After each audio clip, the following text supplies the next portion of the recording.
നമ്മൾ തെരഞ്ഞെടുപ്പിൻ്റെ കാര്യം പറഞ്ഞുകൊണ്ട് തെരഞ്ഞെടുപ്പ് കാലത്ത് നമ്മൾ സ്ഥിരമായി കാണുന്ന കുറച്ച് കാഴ്ചകളുണ്ട്. അതിൽ വർഷങ്ങളുടെ ഒരു ചരിത്രമൊക്കെ ഉറങ്ങുന്ന ഒരാളിലേക്കാണ് പോകുന്നത്. അതായത് ചെന്നൈയിലെ ഒരു കൊടിക്കടയിലേക്കാണ്. 10-60 വർഷമായി ഈ രാഷ്ട്രീയ പാർട്ടികളുടെ വിവിധ തരങ്ങളായ കൊടികളും തോരണങ്ങളും ഒക്കെ വിൽക്കുന്ന ഒരു കടയാണ്.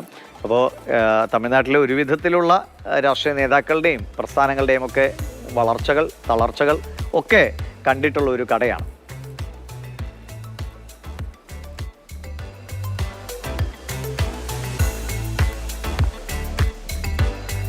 വിനയ് ഉണ്ണി നമുക്കൊപ്പം ഉണ്ട്. വിനയ്, നമ്മൾ ഈ ഇലക്ഷൻ വരുമ്പോൾ നമ്മുടെ ഒരു പ്രധാനപ്പെട്ട ഇടമാണ്. ഇപ്പോൾ തിരുവനന്തപുരത്തുണ്ട്, നമ്മുടെ അടുത്ത് തന്നെ ഇതുപോലെ കൊടികൾ വിൽക്കുന്ന ഒരു കടയൊക്കെ ഉണ്ട്. പക്ഷേ ഇത് 60 വർഷം എന്ന് പറഞ്ഞു കഴിഞ്ഞാൽ തമിഴ്നാടിൻ്റെ ഒരു ചരിത്രം ഏകദേശം പൂർണ്ണമായി ഈ സർക്കാരുകളുടെ ചരിത്രം അദ്ദേഹത്തിന് അറിയാമായിരിക്കും. ആ കടയുമായി ബന്ധപ്പെട്ടവർക്ക് അവിടെ എത്തുമ്പോൾ എല്ലാവരും വളരെ ഒരുമയോടെ കൊടികൾ വാങ്ങി പോവുകയും ചെയ്യുമല്ലോ അല്ലേ?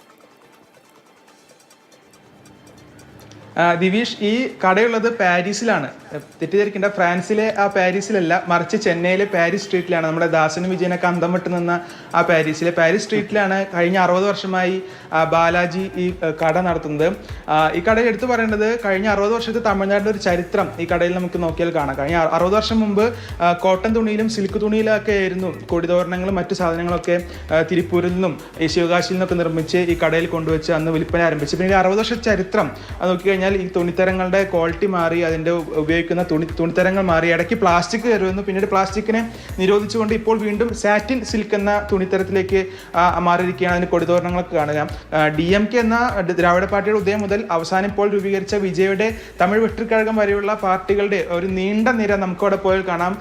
നമ്മുടെ നരേന്ദ്രമോദിയും സ്റ്റാലിനും രാഹുൽ ഗാന്ധിയും കമൽഹാസനും വിജയൊക്കെ ഇങ്ങനെ തൂങ്ങിയിരുന്ന ആടുന്ന് കണ്ട് ഇങ്ങനത്തെ ഒരു സ്ഥലം നമുക്ക് എവിടെയും കാണാൻ സാധിക്കില്ല. ഇത്തരത്തിലുള്ള കൊടി വിൽക്കുന്ന കടകളിൽ മാത്രമേ ഈ ഒരു കാഴ്ച നമുക്ക് കാണാൻ സാധിക്കുകയുള്ളൂ. എന്തായാലും അന്ന് ഈ 60 വർഷം മുമ്പൊക്കെ പലരും കൊടി വാങ്ങാനൊക്കെ ചെറു പാർട്ടികളൊക്കെ വന്നവർ പിന്നീട് മന്ത്രിയായ ചരിത്രം പോലും ആ കടയുടെ ഉടമയ്ക്ക് പറയാനുണ്ട്. അതിന് വലിയൊരു ചരിത്രം പേറുന്ന ചെന്നൈയിലെ പാരീസ് സ്ട്രീറ്റിലുള്ള ഈ കടയാണ് ഇപ്പോൾ തമിഴ്നാട്ടിൽ തന്നെ ചർച്ചാ വിഷയം. കാരണം